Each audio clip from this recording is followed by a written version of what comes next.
और अब बात बाढ़ बारिश की करेंगे, जहां कैमूर में लगातार बारिश की वजह से पहाड़ी नदियां उफान पर है। जिले भर में कल 6 से अधिक नदियां उफान पर हैं और नदियों के उफान को देखते हुए वन विभाग और जिला प्रशासन ने लोगों को झरने और नदियों से दूर रहने की हिदायत दी है।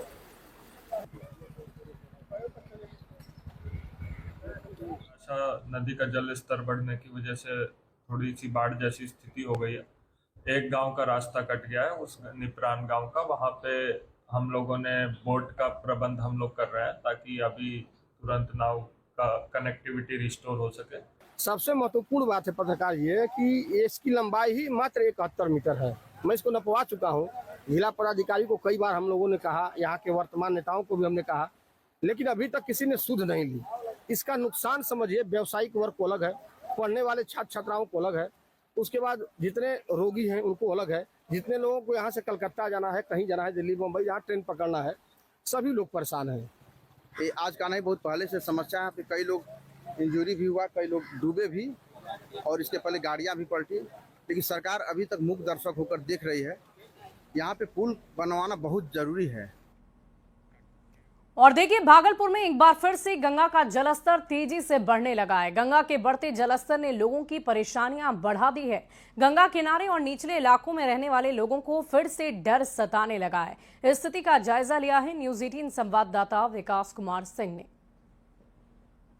बाढ़ का खतरा अब खत्म हो गया है, लेकिन लोगों की परेशानी कम नहीं हुई है।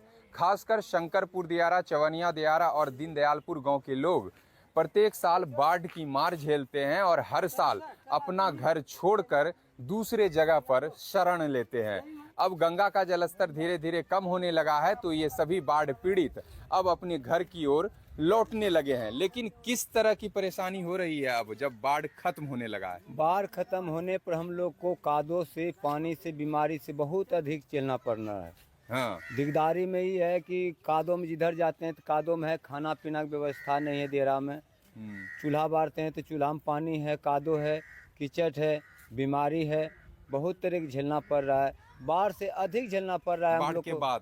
बाढ़ के बाद हमको तकलीफ होता है। क्या नाम हुआ आपका? सियाराम महतो, दिलदारपुर। चलिए इस और तस्वीर देखिए कि ये सभी जो है बाढ़ पीड़ित हैं। अब सुरक्षित ठिकानों पर ये शरण लिए थे, अब धीरे धीरे घर लौटने लगे हैं। बता दें कि प्रत्येक साल हजारों की संख्या में दियारा में रहने वाले लोग बाढ़ की चपेट में आते हैं और तिनका तिनका जोड़कर हर साल अपना आशियाना बनाते हैं और फिर बाढ़ में ये आशियाना बिखर जाता है। विकास कुमार सिंह, न्यूज़ 18 भागलपुर।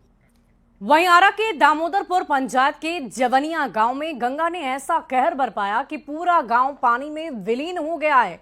देखते ही देखते हजारों की आबादी खुले आसमान के नीचे आ गई। दामोदरपुर बांध पर लोग शरण लेने को मजबूर हो गए। जिला प्रशासन की ओर से सामुदायिक किचन के माध्यम से लोगों को खाना खिलाया जा रहा है। बाढ़ पीड़ितों की तस्वीरें हमने आपको दिखाई है।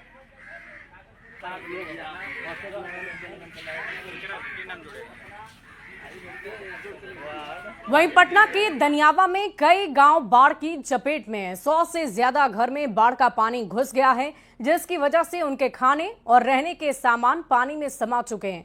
लोग यहां से पलायन करने को विवश हो गए हैं। जो लोग गांव में बचे हैं वो छत पर अपना आश्रय बना रखे हैं। जल प्रलय की यह हालत लोकाइन और कारूरुआ नदी के उफान की वजह से हुई है।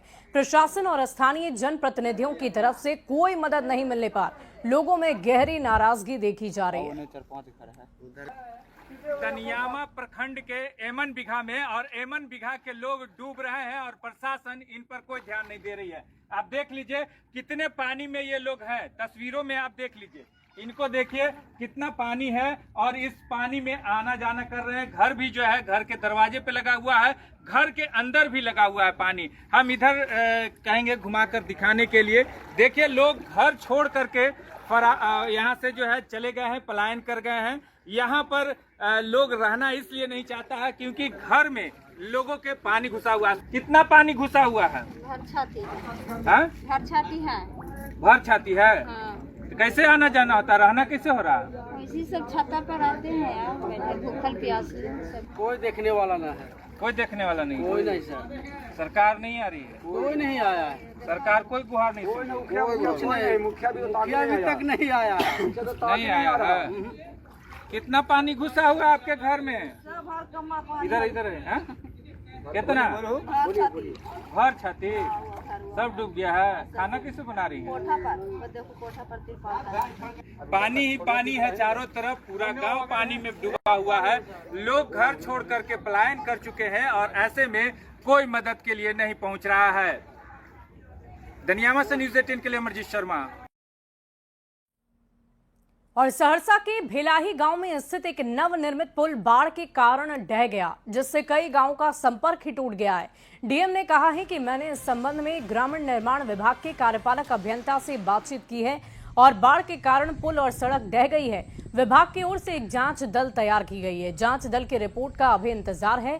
रिपोर्ट मिलने के बाद संशोधित अनुमान तैयार किया जाएगा और काम फिर से शुरू किया जाएगा।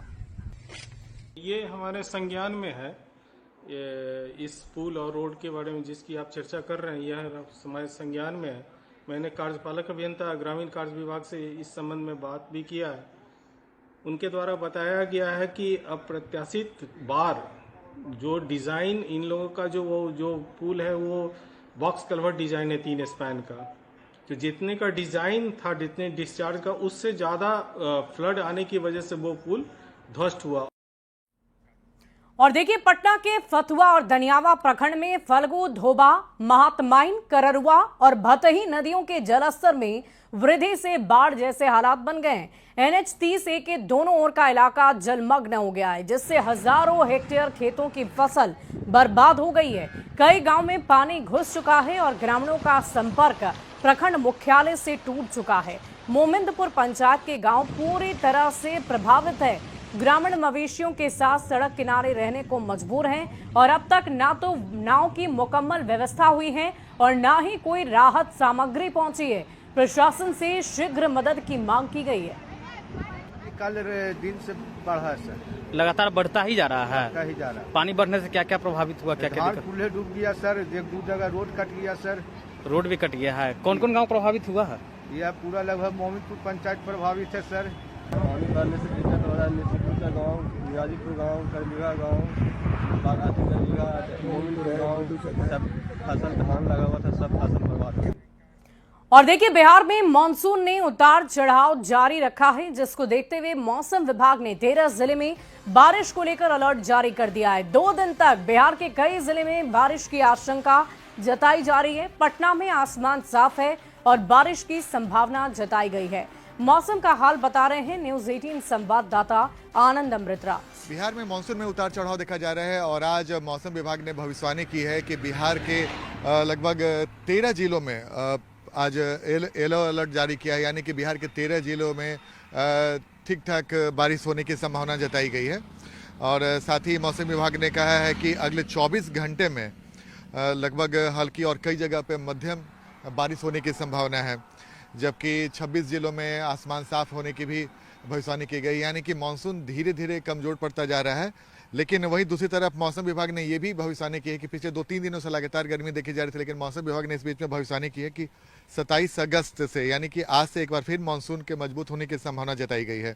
और 28 और 29 को पूर्वी और दक्षिण बिहार के कई हिस्सों में भारी बारिश होने का अलर्ट भी जारी किया गया है। तो पिछले 2 दिनों से मानसून कमजोर थी बिहार के कई जिलों में, लेकिन 27 और 28 से बिहार के कई जिलों में फिर से ज़बरदस्त बारिश होने की संभावना जताई गई है। वही अब तक लगभग 741 mm बारिश होनी चाहिए थी, लेकिन लगभग 544 mm ही बारिश हुई है और 8 जिलों में तो सामान्य से भी कम बारिश हुई है। तो जाहिर सी बात है, कई इलाकों में बारिश अच्छे होने से फसल काफ़ी अच्छी हुई है। वहीं दूसरी तरफ कई जिले ऐसे हैं जहां पे अच्छी बारिश नहीं होने की वजह से फसल पे भी काफ़ी असर पड़ा है। बहरहाल और 28 और 29 को भी राज्य के कई जिलों में भारी बारिश हो सकती है, जिससे किसानों को राहत मिलने की संभावना है। तो बहरहाल मौसम में उतार चढ़ाव जारी है और आज से एक बार फिर से बारिश होने की संभावना जताई जा रही है। कैमरामैन दीपक के साथ आनंद अमृतराज, न्यूज़ 18 नेटवर्क,